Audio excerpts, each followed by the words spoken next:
Today. What is this?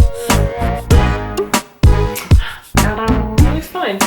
Let's just start it. Do you want your part? Hey au pairs, I'm Edwina. I'm Hannah. Please, if you've been watching our channel for a while, like and subscribe. We really appreciate it and we love reading your comments. Today, we wanted to talk about what it means to be a summer au pair, because a lot of the time people can't commit to au pairing for the full 10, 12 months, whatever.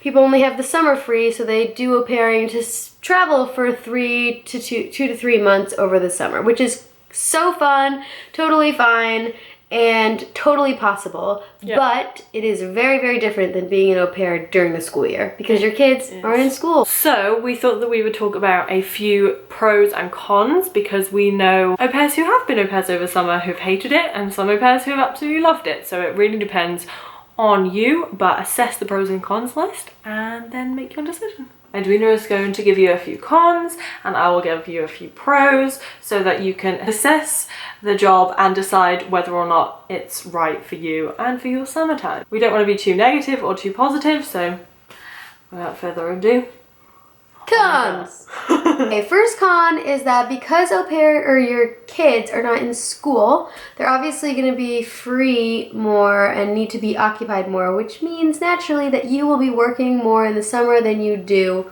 during the school year. That means you wake up with the kids, at least I did, or you go to sleep with the kids. I did that as well. You can always ask for a little break in the middle of the day, and your kids are bound to have activities scheduled during the summer, like camp or something. So it's not like you're working all the time from the time you wake up to the time you go to sleep, but you will be working a lot more than you usually do during the school year. Your kids might not always have an activity planned, so there might be times that you're working 10-hour days. Yeah, make sure to ask for that hour off then.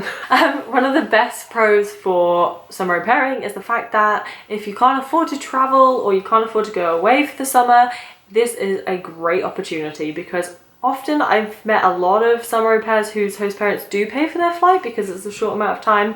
And but that's coming from the UK. So you get to spend a few months just soaking up the culture and the language and everything that whichever town or country you're in has to offer, because it's probably going to be beautiful weather and it's different from your hometown. Next Con is that you don't get paid more just because you're working more. So you're still on an au pair salary, which means you get paid pocket change in addition to getting compensated with accommodation and food. And pocket change is only about 70 to 90 euros. There will be some select families that pay you a little bit more in overtime because they know you're working more than 35 hours a week, but it's not an hourly job still, so you will still barely break even probably. Another pro is that during summertime, my host parents had a lot more time to throw at me and the host kids, so it meant more money. We'd get to go to more interesting places like museums and do things that they really did not have time for when they were working. So if they had a week off or 2 weeks off, we'd spend a lot of time going to the pool or going to a museum or going to see a show or going out into the countryside in the car.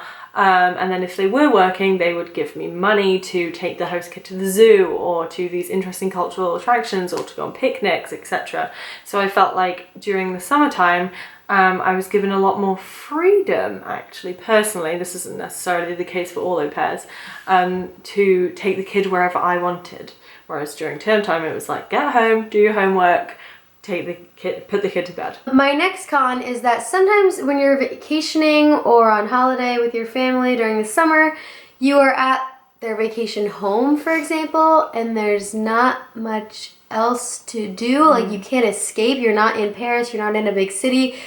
You're living with them and you're with the kids in their house, so you have to entertain them in a confined space, so you can sometimes feel a little stuck and your creative juices can be stifled because you're like, well, we've been in this house all day, what else can I play with you, you know? There's nothing else to do, and that can get pretty tiring and just make you feel like you're in a domesticated prison.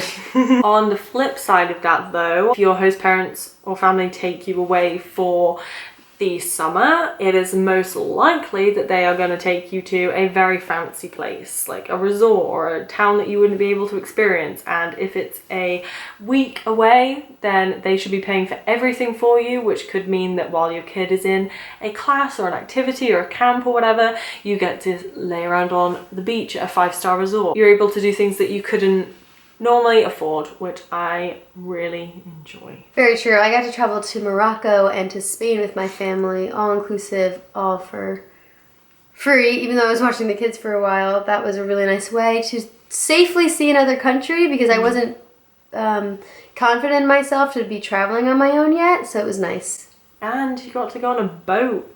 I did. I got to go on like a boat trip for the whole day with my family one time in Spain. Really cool. Which will be a story included in our book. My last con is that if you are a summer au pair, you are surrounded by the family all the time, which means you're fully immersed in the language, unless, you know, your family is speaking French and English, which they probably are, they might be.